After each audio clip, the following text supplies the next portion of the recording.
अस्सलाम वालेकुम।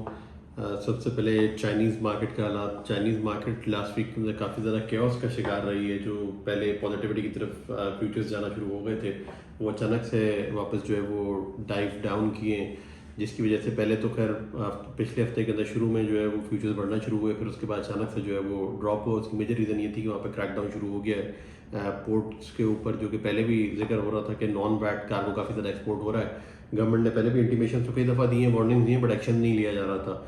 अब लास्ट वीक में इतना स्ट्रिक्ट एक्शन लिया है कि काफ़ी सारा कार्गो, कई लाखों टन कार्गो जो है वहाँ पर हाल्ट हुआ हुआ है। कस्टम पहले उसको इंस्पेक्ट करेगी, फिर रिलीज़ करेगी, जिसकी वजह से अब लोगों ने रिवर्ट बैक करना शुरू किए हैं। कार्गोज जो एक्सपोर्ट के लिए पोर्ट पे आए हुए थे, वो उसको वापस ले जाकर मार्केट के अंदर बेच रहे हैं, डोमेस्टिक मार्केट में, जिसकी वजह से मार्केट पे एक नेगेटिव इम्पैक्ट आ रहा है और प्राइसेस जो है वो गिर रहे हैं वहाँ पर डोमेस्टिक मार्केट के अंदर। अगर फ्यूचर्स का वीक ऑन वीक बात किया जाए तो मोर और लेस स्टेबल रहे फ्यूचर्स।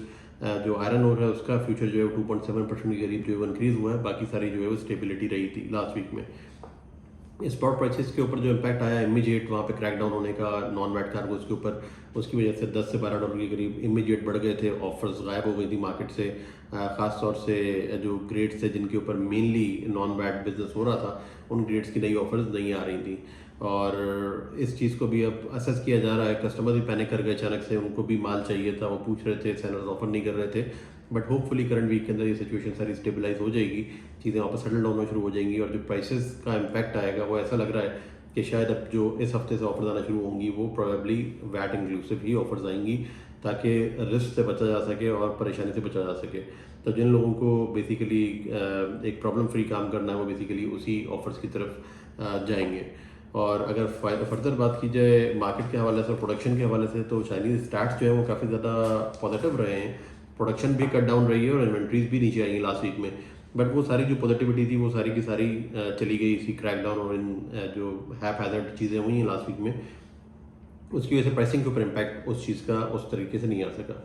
आयरन ओर की अगर स्पॉट प्राइसेस की बात की जाए तो वीक ऑन वीक तो इंक्रीज हुआ है $110 के ऊपर, अभी इस वक्त ट्रेड हो रहा है 110.25, जो कि तकरीबन $4-4.25 ऊपर है लास्ट वीक से। बट लास्ट वीक के अंदर बाई वीकेंड फिर से $2-3 का ड्रॉप जो है देखने में आया, जिसके बाद ये प्राइस अभी बनी है, जिसका मतलब ये कि प्राइस फर्दर ऊपर चली गई थी। बट एक नेगेटिव किस्म का सेंटिमेंट जो है मार्केट में आ चुका है, उसको भी फर्दर रिव्यू करना पड़ेगा। अगर कुकिंग कोल की बात की जाए तो वो $260 पर ट्रेड हो रहा है, तकरीबन $20-21 के आसपास इंक्रीज हुआ है वीक ऑन वीक। एक रीज़न ये भी है उसकी कि कुछ कुकिंग कोल के कॉन्ट्रैक्ट्स जो हैं वो कैंसिल किए हैं एंग्लो अमेरिकन ने काफ़ी सारे अपने कस्टमर्स के साथ, क्योंकि वहाँ पर एक फायर इंसिडेंट हो गया है उनका जो साइट है वर्किंग की, तो उसकी वजह से उन्होंने कैंसिल्स किए हैं। उसकी वजह से जो है वो कुछ ज़्यादा इम्पैक्ट तो एक्सपेक्ट नहीं कर रहे हैं लोग, बट ये है कि एक न्यूज़ नई किस्म की जनरेट हुई है, और हो सकता है कि ये भी वन ऑफ द रीज़न हो कि जो कुकिंग कोल की प्राइसेस जो है वो बढ़ रही हैं। बाय द वे डिमांड और रेनी सीजन की वजह से जो हालात हैं, हमेशा से ही परेशानी आती है माइनिंग करने के लिए, और कुकिंग कोल की सप्लाई हमेशा टाइट होती है, तो उसकी वजह से भी मार्केट सेंटिमेंट्स होपफुली उसके पॉजिटिव है। बाकी अगर फॉर ईस्ट की बात की जाए, वियतनाम की बात करें, जापान, ताइवान, तो हर जगह पे मार्केट सेंटिमेंट जो है वो वीक ही रहे हैं। वियतनाम के अंदर तो प्राइसेस अभी फर्दर कम भी हुई हैं, जो फिनिश के प्राइसेस हैं वो $5 से $8 कम हो गए हैं। जो स्क्रैप वो खरीद रहे थे उसके अंदर भी $4 से $5 की कमी नज़र आ रही है। ऑल्दो ऑफर ज़्यादा नहीं है, प्रेशर ज़्यादा नहीं है, बट ओवरऑल सेंटिमेंट इतने अच्छे नहीं हैं। ऑन दी अदर हैंड जो फार ईस्ट के अंदर अभी फ्रेट की सिचुएशन चल रही है, आप वैसे अगर साउथ एशिया के अंदर एशियन कंट्रीज़ के अंदर देखें, मलेशिया, सिंगापुर वगैरह को, तो उनके भी फ्रेट बहुत ज़्यादा इंक्रीज़ हो चुके हैं। उनकी एक्सपोर्ट्स पे भी काफ़ी ज़्यादा इम्पैक्ट आ रहा है, वो पाकिस्तान के लिए हो या नेबरिंग कंट्रीज़ के लिए हो, या फिर इवन अभी इस वक्त बांग्लादेश के लिए हो, जो कि पहले फिजिबल हुआ करता था, अभी इस टाइम पे उसकी फिजिबिलिटी आउट हो चुकी है। ताइवान के अंदर भी जो सुनने में आ रहा है कि उनकी बाइंग स्लो है, इलेक्ट्रिसिटी कॉस्ट बहुत ज़्यादा हाई है, तो एट दी एंड वो पास ऑन नहीं कर पा रहे अपने कंज्यूमर्स को जो प्राइसिंग है। टर्की की बात करें तो वहाँ पर प्राइसेस बहुत ज़्यादा स्टेबल हैं, पिछले कई हफ्तों से स्टेबल हैं। स्लाइटली अपवर्ड मूवमेंट थी, अब आकर अपवर्ड मूवमेंट रुकी है। लास्ट वीक भी 5-6 कार्गोज बुक हुए हैं। जो प्राइस लेवल्स आ रहे हैं वो तकरीबन 385 के लगभग HMS का है, और 390 के आसपास अच्छे HMS का प्राइस जो है वो आ रहा है 88-90 के ऊपर। नए सौदे हो रहे हैं और कंटिन्यूसली हो रहे हैं। अब अगस्त की शिपमेंट भी और अगस्त की बुकिंग जो है वो बेसिकली शुरू हो चुकी है अभी इस वक्त। तो अपेरेंटली नज़र ये आ रहा है कि पीछे से जो इनफ्लो है वो स्लो रहेगा यार्ड्स के ऊपर, खासतौर से यूरोपियन हॉलीडेज अभी आ रही हैं, उसकी वजह से भी उसका इम्पैक्ट रहेगा। तो मोस्ट प्रोबेबली बहुत ज़्यादा कोई मूवमेंट नहीं होगी, रेंज बाउंड मार्केट है, प्राइसेस नीचे आने का इरादा नहीं रखते। अभी यूरोपियन यार्ड्स भी, वहाँ पे भी टाइट सिचुएशन चल रही है। Anyway back to Turkish market, Turkey के अंदर रीबा की मार्केट है वो स्टेबल हुई है। कॉस्ट इलेक्ट्रिसिटी की कॉस्ट बढ़ गई है, तकरीबन 20% के आसपास सुनने में आया लास्ट वीक के अंदर, क्योंकि इलेक्ट्रिसिटी कॉस्ट बढ़ चुकी है। उसकी वजह से हो सकता है कि या तो कंज्यूमर्स जो इंपोर्टर्स हैं स्क्रैप के, वो बिलेट्स की तरफ भी थोड़ा सा मूव करेंगे, उसकी भी फिजिबिलिटी चेक करेंगे, और उसके अलावा स्क्रैप की प्राइसेस के ऊपर भी पुश करने की कोशिश करेंगे कि थोड़े से प्राइसेस को कम किया जाए। बट एट द एंड जो रीबा की प्राइस है वो स्टेबल टू अपवर्ड है, 585 के लगभग अभी एफओबी प्राइस रीबा की सुनने में आ रही है। ईरान की बात करें तो वहाँ पे मार्केट स्टेबल है काफ़ी हद तक, और 480 एफओबी पे काम हो रहा है। अगर आप C&F बात करें तो 505 पे दुबई के अंदर भी ऑफर्स आ रही हैं, मिडिल ईस्ट के अंदर भी 515 के लगभग ऑफर्स आ रही हैं, सऊदी वगैरह, अगर ईरानी बिलेट खरीदना है उन्होंने तो। बट ईरान के अंदर भी इलेक्ट्रिसिटी का काफ़ी इशू है, और इलेक्ट्रिसिटी कॉस्ट जो है वो 2-3 फोल्ड जो है वो बढ़ चुकी है ऑलरेडी, और वहाँ पर भी कोई इतना ज़्यादा अच्छा चार्मिंग जो है वो प्राइसेस वहाँ से निकल के नहीं आ रहे। But most probably it will still remain one of the supplier, Iran से सप्लाई होती रहेगी, और चाइना की भी एक प्रेजेंस रहेगी एक्सपोर्ट मार्केट्स के अंदर, तो बेसिकली इनका आपस में कॉम्पिटिशन रहेगा।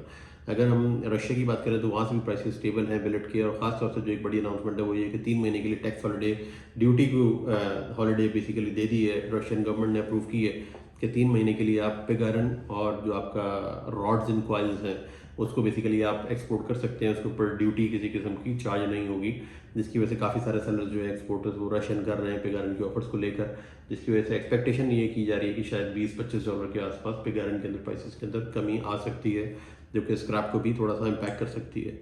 यूरोपीय मार्केट की बात की जाए तो यूरोप के अंदर भी स्टेबिलिटी काफ़ी ज़्यादा है, किसी किस्म का कोई खास चेंज नज़र नहीं आ रहा आने वाले दिनों में, क्योंकि अभी हॉलीडेज शुरू हो जाएंगी, समर वेकेशंस हैं उनकी, 1 महीने के लिए बंद रहेंगे मोस्टली, यार्ड्स भी बहुत ज़्यादा इन्वेंट्री भी नहीं रखना चाहते, कोई प्राइसेस की चेंज नहीं है। पोस्ट हॉलीडे पता चलेगा कि मार्केट सेंटिमेंट्स बेसिकली किस तरफ मूव करते हैं, बट ओवरऑल स्टेबिलिटी समहाउ मिल रही है। कभी टर्की बाइंग करता है यूरोपियन यार्ड से, तो कभी कंटेनर मार्केट एक्टिव हो जाती है, ऑल्दो इंडिया बहुत ज़्यादा स्लो है, बट पाकिस्तान समहाउ सपोर्ट करता रहा है पिछले कुछ दिनों के अंदर, और फर्दर अभी अब देखते हैं। ओवरऑल कोई ऐसा मेजर चेंज नज़र नहीं आ रहा वहाँ पर। यूके के अंदर से जो बड़ी न्यूज़ है वही है कि इलेक्शन अभी सबके सामने है कि लेबर पार्टी जो है वो बेसिकली विन कर गई है। उनके काफ़ी सारे वादे थे और उन्होंने कमिटमेंट्स की हुई थी पब्लिक से, जिसको अब वो होपफुली एग्जीक्यूट करेंगे अगर, तो ओवरऑल हालात बेहतरी की तरफ जाएंगे। उनका प्रॉमिस है कि इकोनॉमिक एक्टिविटी को बढ़ाया जाएगा, इंडस्ट्रियल एक्टिविटी बढ़ाई जाएगी, और इंफ्रास्ट्रक्चर पे काम किया जाएगा। तो वो सारी चीज़ें अभी अब देखनी है कि वो किस तरीके से होती हैं, बट एक चीज़ बड़ी वाज़ेह नज़र आ रही है कि जो नई गवर्नमेंट है उसको बेसिकली एलोकेट करने पड़ेंगे स्टील सेक्टर को भी फंड्स। जो टाटा स्टील ने अभी कन्वर्ट होना है ब्लास्ट फर्नेस से, उसको EAF पे जाना है, उसके लिए काफ़ी ज़्यादा फंडिंग की ज़रूरत है। जॉब कट डाउन हो रही थी, लेबर की स्ट्राइक्स थी पिछले दिनों, तो होपफुली वो भी कुछ एलोकेशंस करेंगे फंड्स की, जिसकी वजह से लेबर के लिए एक तरीके से बेहतर होगा कि लेबर को कुछ ना कुछ इंसेंटिव जो है वो मिलता रहेगा, जिसकी वजह से केओस पैदा नहीं होगा और मार्केट एक स्टेबल लेवल पे चलती रहेगी। इसी तरह ब्रिटिश स्टील को भी रिक्वायरमेंट थी, मोर देन $1.5 बिलियन उनको चाहिए थे, उसकी भी फंडिंग का इरादा है अभी नई गवर्नमेंट का कि वो उसको फंड करेंगे और बेसिकली इंडस्ट्री को सपोर्ट करेंगे अपनी। तो ये है यूके से। और बाकी यूरोप की बात की जाए तो वहाँ पर जो कोटा सिस्टम था, जो पहले भी मैंने जिक्र किया था कि तकरीबन वो कंट्री वाइज कोटा फिक्स कर रहे हैं यूरोपियन कंट्रीज अपने इंपोर्ट्स के लिए, खासतौर से फ्लैट प्रोडक्ट्स के लिए, वो इम्प्लीमेंट हो चुका है। 1 जुलाई से इम्प्लीमेंटेड है। 15% का कोटा है हर कंट्री का, but most of the countries अभी ऑलरेडी एक्सीड कर चुके हैं अपने कोटा से, जिसका मतलब ये है कि जब वो माल पहुंचेगा तो हो सकता है कि उनको जो सेफ गार्ड ड्यूटीज़ हैं वो पे करनी पड़ेंगी, या फिर माल रखना पड़ेगा, अगले क्वार्टर का इंतजार करना पड़ेगा, जब न्यू कोटा जनरेट होगा तो उसके अंदर से वो जाएगा।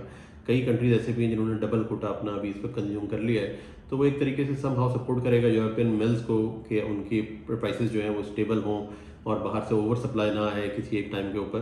बट फिर भी यूरोप में से कहना ये है कि शायद पूरी तरह से ये चीज़ हमें अपने प्रॉब्लम से जो है वो बाहर नहीं निकाल सकेगी अभी इस वक्त। तो देखते हैं वक्त के साथ साथ क्या होता है। बाकी US की मार्केट जो है स्टेबल नज़र आ रही है, एक्सपोर्ट्स भी उनकी बल्क के अंदर भी स्टेबल है, डोमेस्टिक मार्केट बहुत ज़्यादा बुरी नहीं है, ऑल्दो स्लो है, स्टेगनेंट है, बट इतनी ज़्यादा बुरी नहीं है। और एंग्लो अमेरिकन ने जो अपने कुकिंग कोल के कॉन्ट्रैक्ट कैंसिल किए वो मैंने ऑलरेडी आपको इन्फॉर्म कर दिया है।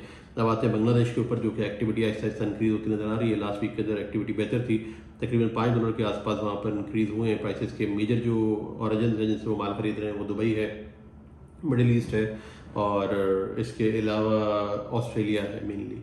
सिंगापुर, हांगकॉन्ग वगैरह अभी इस वक्त आउट हैं पिक्चर से, क्योंकि वहाँ पर फ्रेट्स बहुत ज़्यादा इंक्रीज हो चुके हैं, तकरीबन 4 गुना बढ़ चुके हैं फ्रेट्स वहाँ पर, जिसकी वजह से फिजिबिलिटी बढ़ती नज़र नहीं आ रही। बट दुबई के अंदर जो ऑफर्स हैं, तकरीबन दुबई का जो माल HMS PNS खरीद रहे हैं वो 425 के लगभग सुनने में आया कि खरीदारों ने, और जबकि ऑस्ट्रेलिया का HMS 405 से 408, 410 के लगभग सुनने में आ रहा है बांग्लादेश के अंदर जो ऑफर्स हो रही हैं, और एक्टिविटी भी थोड़ी सी इंक्रीज़ की है। इंडिया की अगर बात की जाए तो इंडिया के अंदर एक्टिविटी काफ़ी ज़्यादा स्लो नज़र आई है। लास्ट वीक के अंदर लोग फिर से दोबारा काफ़ी ज़्यादा डिप्रेस और डिसअपॉइंटेड है, जिन्होंने लोड कार्गोज लिए हुए थे इंडिया के लिए, अभी लोड किए हैं, वो भी डाइवर्जन की तरफ जा रहे हैं। पहले भी डाइवर्जन काफ़ी सारी होती रही हैं। इंडिया से कोई ख़ास अच्छी सिग्नल्स नहीं आ रहे, कोई वाइब अच्छी नहीं है। जो फिनिश प्रोडक्ट्स रीबार्स हैं उनकी, उसकी प्राइसेस लास्ट वीक के अंदर कम हो गई हैं खासी, और इसी तरह से स्क्रैप के ऊपर भी इम्पैक्ट आ रहा है और सेमी फिनिश पे भी इम्पैक्ट आ रहा है उस चीज़ का। अब ये देखते हैं कि आया ये चीज़ संभल सकेगी, बट आगे मानसून की बारिशें हैं जिसकी वजह से बांग्लादेश और इंडिया की मार्केट को बहुत ज़्यादा पॉजिटिव नज़र नहीं आ रही, तो मोर और लेस इसी रेंज के अंदर प्राइसेस मूव करेंगी। बट लिक्विडिटी प्रॉब्लम ऐसा लगता है कि इंडिया के अंदर अभी फिलहाल आने वाले दिनों में रहेगा। पाकिस्तान की बात करें तो शेड की ऑफर्स काफ़ी बड़ी रेंज के अंदर है, 420 से लेकर 430 के लगभग ऑफर्स आ रही हैं। अगर यूएस की बात करें तो 420-22 की ऑफर्स मोस्टली आ रही थी और कुछ खास बुकिंग्स हो नहीं सकी। ज़्यादातर लोगों का रुझान ये है कि जो माल लोड हुए हुए हैं और पहुंचने वाले हैं वो ख़रीदना चाहिए, क्योंकि इमीडिएट एक गैप क्रिएट हो चुका है पाकिस्तान मार्केट के अंदर। वो काफ़ी सारा काम वही हो रहा है जो दुबई से आ रहा है माल, या फिर रास्ते के ट्रांजिट वाले माल थे, वो बुकिंग हो रही है उसकी, और उसकी प्राइस लेवल्स जो है वो अराउंड 425 चीज़ के लगभग अभी मूव कर रहे हैं। तो अपना HMS की अगर बात करें दुबई के, तो वो अराउंड 410 के आसपास अभी इस वक्त कोट हो रहा है प्राइस। और बाकी जो श्रेडेड है रेगुलर, वो तकरीबन यूरोप का 425 चीज़ के लगभग अभी इस वक्त कोट हो रहा है, और कस्टमर टू कस्टमर वेरी कर रहा है कि क्या बिड्स आएंगी। बट कुछ पॉसिबिलिटीज़ 425 पे भी अवेलेबल हैं यूरोपियन कार्गोज बुक करने की। तो ओवरऑल पाकिस्तान में ये सिचुएशन थी, और सेंटिमेंट से जो रेगुलर कार्गोज हैं उसकी बुकिंग के अंदर अभी भी कमी है, बहुत ज़्यादा बुकिंग नहीं हो रही है, जिसकी वजह से मार्केट एक रेंज के अंदर ही मेंटेन हो रही है और ज़्यादा ऊपर जा नहीं पा रही है, यहीं पर ही रेंज बाउंड मूवमेंट है उसकी। रीपा की प्राइसेस की बात की जाए तो वो स्टेबल हैं, थोड़ी थोड़ी बढ़ती नज़र आ रही हैं, बट लिक्विडिटी क्राइसिस अभी मौजूद है पाकिस्तान के अंदर, जिसकी वजह से खुल के कुछ ज़्यादा मूवमेंट नहीं हो पा रही है फिनिश प्रोडक्ट्स की। अब बारिशों का सीज़न है, अभी फिर से बारिशें शुरू हो गई हैं अभी पंजाब के अंदर, जिसकी वजह से ये हालात थोड़े से और डिप्रेस रहेंगे आने वाले दिनों के अंदर, ऐसा ही फील हो रहा है। गवर्नमेंट ने काफ़ी सारे प्रोजेक्ट्स का प्रॉमिस किया हुआ है कि हम प्रोजेक्ट्स लेकर आएंगे। जो बजट है वो आवाम की जेब पे भारी है अभी इस वक्त, तो वो भी कुछ ज़्यादा स्पेंडिंग एक्सपेक्ट नहीं की जा रही है आवाम के एंड से भी। कुछ हालात बहुत ज़्यादा पॉजिटिव नहीं है, बट गवर्नमेंट ने जो प्रोजेक्ट के लिए अभी प्रॉमिस किया हुआ है कि हम प्रोजेक्ट लेकर आएंगे पंजाब के अंदर भी, और डिफरेंट इंफ्रास्ट्रक्चर प्रोजेक्ट्स हैं, रेलवे के प्रोजेक्ट्स हैं, अगर वो आहिस्ता आहिस्ता भी पाइपलाइन में आना शुरू हो जाए तो हो सकता है कि उससे इंडस्ट्री को थोड़ी सपोर्ट मिले और हालात बेहतरी की तरफ जाना शुरू हो। अभी के लिए यही अपडेट्स थी। Thank you very much.